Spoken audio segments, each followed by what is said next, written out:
Welcome to the ED Post for All Season Sports Show. I'm Drew Rubenstein here again with Dave Raese. And Dave, one of the hot topics both nationally and within the state has been welfare for the student athlete and what's best for the student athlete. And start off with the NCAA a couple weeks after Connecticut's Shabazz Napier mentions that he sometimes goes to bed starving, I think was the word he uses. The NCAA's council proposes a rule change to where schools can feed their students meals and snacks, whatever, anytime, anywhere, however much they want, which is a big difference to how it used to be. For a long time, it was a certain amount of meals, and then they allowed snacks. But when you started looking into what was a snack and what was not a snack was a bagel, but a bagel with cream cheese was considered a meal. So it could be a landmark decision here, and you're shaking your head. What's your take on all this? Well, a landmark decision. I mean, you have these, athletes are earning schools millions of dollars. You're not feeding them. I mean, these guys eat a lot because they burn a lot, and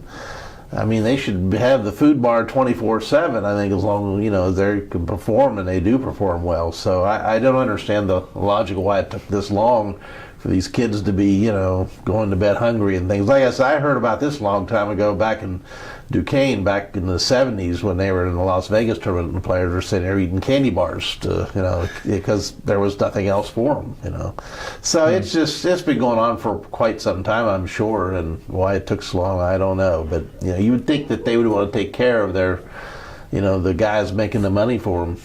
One of the parts of the rule, which is going to the next phase in the NCAA to decide whether or not to ratify this rule later this week, but walk-ons used to have to leave practices and they weren't allowed to be fed, and now they're going to be able to be fed after grueling football practices and basketball practices. You just touched on it. Why 2014 are we just now getting to this point? I just think the minds are everywhere else but on the students.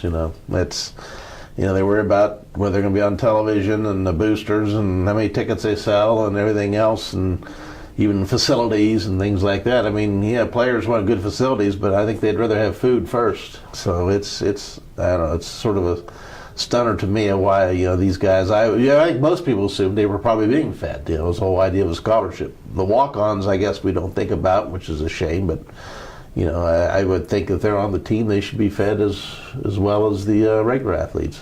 The next one for the NCAA was looking at a transfer who's given a hardship waiver. Right now, if a student athlete is granted a hardship waiver, they can transfer to another school close to the family or whatever the situation may be and play right away. And now the NCAA is still looking to allow a student athlete to transfer under the hardship waiver, but they wouldn't be eligible that first season, and then they'd regain a year. And it seems like it's, especially within college basketball, the number of transfers is approaching 50% according to some studies, but still this seems like it's maybe trying to make sure student athletes are transferring for the right reasons, but is this a step in the right direction as well? No, I'd say it's a step in the wrong direction.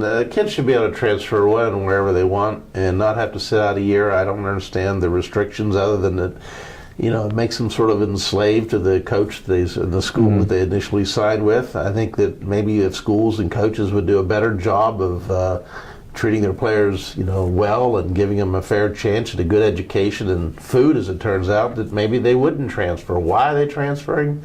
Well, sometimes it's because they've been told they might be the only point guard they're recruiting, and then they end up on campus and there's 3 of them there. So there's a lot of reasons why these kids transfers, and the coaches can leave and they don't have to sit out a year. I don't understand why the kids have to sit out a year. I think that this is just another foolishness, a part of the NCAA. The next one we'll look at is within West Virginia. The WVSSAC, the governing body over West Virginia high school sports, proposed a rule that is now going before the State Board of Education, and this one looks at expanding, in the 2000s, I'm pretty sure, the SSAC instituted the rule where teams can practice for a 3-week period over the summer, and now the SSAC wants to expand that to include the entire summer, aside from the week of July 4th. The State Board of Education is still considering it at this point, but what's your take there? Is this good or bad? Well, I mean, they would be able to practice all summer? They would be allowed to practice all summer. No, that's bad. Their kids need a break. They need to do other stuff. They need to swim or work, if they want to have a summer job. I mean, some of these kids in Preston County, I think they have to pay a certain amount to play. So. Right. how are they going to, they can practice all they want, but if they can't, get shoes and things to play, what good's it going to do them? So I think it's silly. It's, again, it's going more extreme. We're talking about high school kids here. Not all these kids are going to be college players or get college scholarships. Very few of them. Most of them just like to play because they want to play for their high school, but they should be able to just, have a nice summer off and, get back to, they've had studies and bus trips all over the place, and they should be able to relax with their families and not worry about that stuff until, the season starts or when they start preseason camp.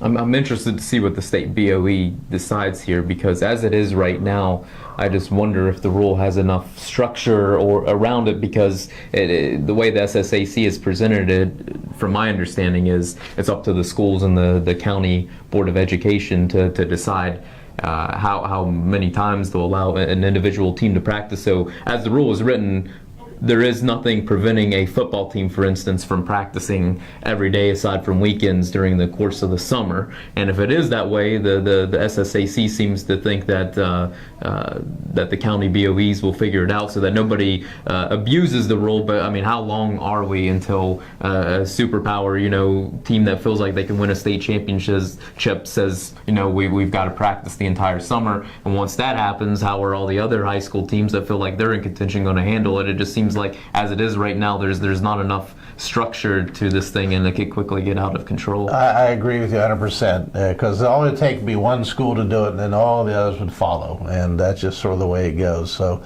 yeah, there needs to be, if they're going to do this, they need to have structure and have it, all for all counties, and if local boards should have input on whether they should have it or not.